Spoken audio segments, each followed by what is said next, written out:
One thing is for sure, we are eternal.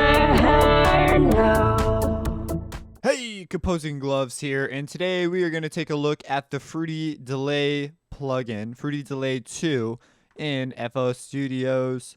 So let's talk about what this is. What is delay? Delay is an effect where you take a signal, a sound, or some sort of sound, and this actually works within MIDI too, as we covered in the MIDI effects.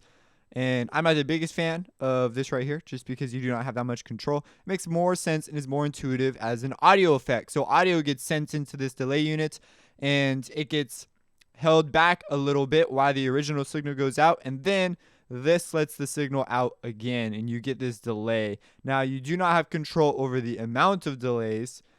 That is generally just controlled with the volume. And then if you want to control, you do have control over that, but there's not like a control that says number of delays. It's control over the time and the volume. And you can actually control some things about the feedback. So this is called feedback, when you take a signal and you feed it back out like this. So I'm going to create a quick ARP using Harmor as my demo plugin. So I'm going to take the volume down. And as you can see, we have that. So let's create a quick ARP. And I'm just going to do this. And that's pretty cool. You make it plucky.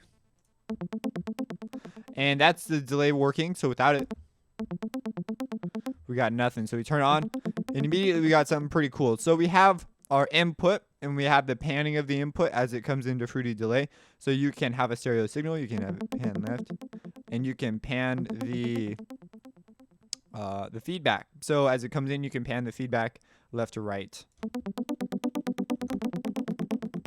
And so that's the thing. And you can also control the input volume. So it's important to keep track. There's 3 volume knobs here, and they all are important. Volume knobs are those things that if you have set wrong, your life can just suck. Then we have feedback. Okay, so feedback, we have normal, which is as the stereo information comes in, so we have like left to right information. It comes out left to right information.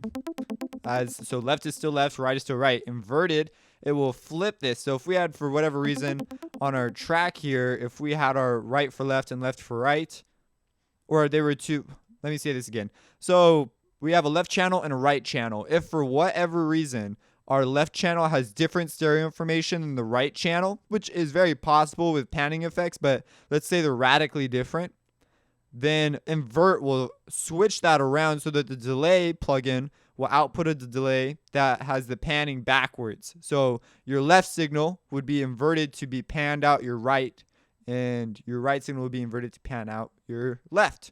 And it's that simple.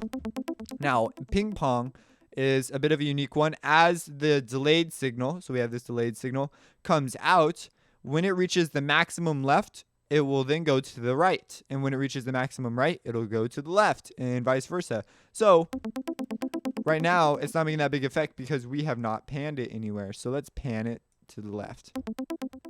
And as you can see, since it's reaching the maximum, it's jumping back and forth. This is a super nice effect. I am a big fan. This is one of the cases where I do like panning that goes like that. Usually, sometimes I'm not the biggest deal. Then you have this cutoff frequency, and you can filter your delay. And this is more easily heard with the pluck off. And let's turn one more thing. You have dry right over here. This is the amount of dry signal that's coming out. And so if you're not familiar with this, is just unaffected. So if you don't want any of your signal, if you want only process signal coming out, only delay, you can just turn it off. And now there is definitely a delay when you hit your key because you don't get the dry signal. So this is all delay. And as you can see, it's a low pass filter. So if this is like magic voodoo to you, if you don't know what a low pass filter is and stuff, I have a basic filters video, so go watch that. And what dry is just something you're going to see everywhere. It's just process versus non-process signal. Then we have time. So as you can see, they actually draw out dots for you, and this has been set up so it's in sync with your tempo depending on the dot that you're on. And you can have values in between, of course, if you want. You could see up here some numbers to help guide you. And so we have that. If we come up really close here, so you can get the rhythm you want. In the manual, they have it like written out what the rhythms are at what speeds. You have this offset, which so you hit it and it'll be delayed that amount of time, but then you can offset that amount of time so you get really, really slight delays. So you could be like this much offset. So a 4.1 millisecond offset, as you can see.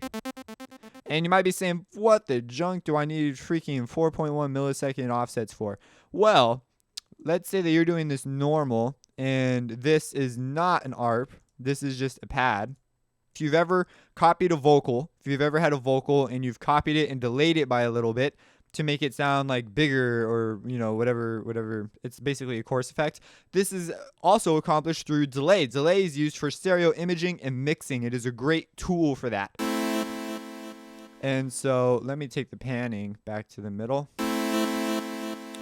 So let's say our time, and now it's more useful like that. So you could use this. I had someone, they were using it as a round, and that was kind of an interesting idea. The singer, as if the singer was singing around, they used that. But as a spatial cue, when you get delay times down to like 16 milliseconds, you start getting this phasey stuff. And then you can offset it if this is like not exact enough or you're having trouble controlling this.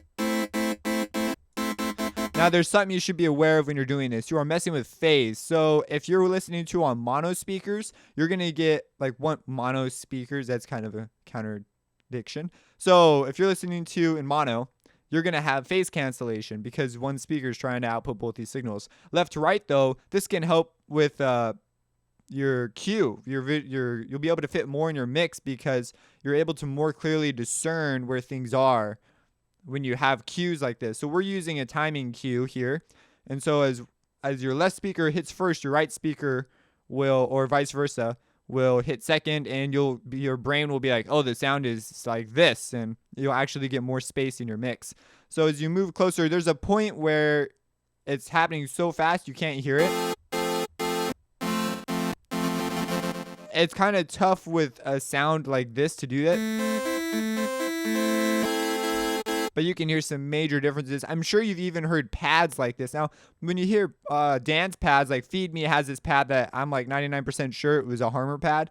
I'm pretty sure it was accomplished using unison and chorus, and you can do that by also taking the time very close, the feedback introduction time very closely, and you get this same sort of effect when you have a lot of voices being phased like this. So this can introduce compatibility problems if you're not careful, but it can also make your stuff sound way bigger. As you can see here, we have trouble discerning.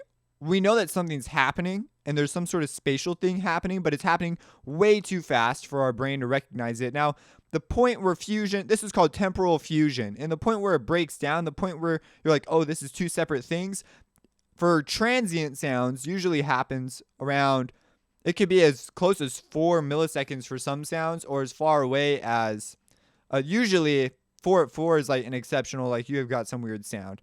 Usually it's around 20 milliseconds, 20 to 30. If it's like a piano or something, you'll get it over there, but you'll still hear timbral textural changes. And then as you get past, as you can see, once we get to 30, you can generally hear, oh, you can hear something's happening, but you can't hear the delay sound like, oh, that's a second sound. It's just sort of like this unusual thing. And if we turn our feedback volume down, it gets even harder to tell because now there's only one echo coming in. And as we turn it up, now we're like, oh yeah, that's two. Now we're like, oh yeah, there's definitely two things. But that's like 140. So hopefully this is something I've not seen very many people use as far in the FL Studio community, as far as like beat makers and stuff, simply because they just don't know. And this is a huge tool for mixers. Like this is like a basic 101 course on how to use delay to use your mix, and you need to be aware of the impacts this could have on your compatibilities. Now, if you hold down Alt and click, you'll reset things to their default value. And if you hold down Control, you get really, really fine movements while you're moving. So you could still get even more fine movements. Now, a few more controls I didn't cover. Well, there's only really one more. Is this volume? This volume is just the loudness of the delay after it's been processed. And so if you want less delays, if you want it to fade out faster, you just turn this down. And you see it fades out much faster. So if you want like one delay, you do something like that, and you'll get essentially one delay. Now, this plugin is sort of limited in that regard, but you're pretty much okay. And then to end this off, you have your dry, and that's it. Actually, that's everything you need to know. So if you have any questions, drop them in the comments, subscribe, and have a blessed day. Opposing gloves. Reversing.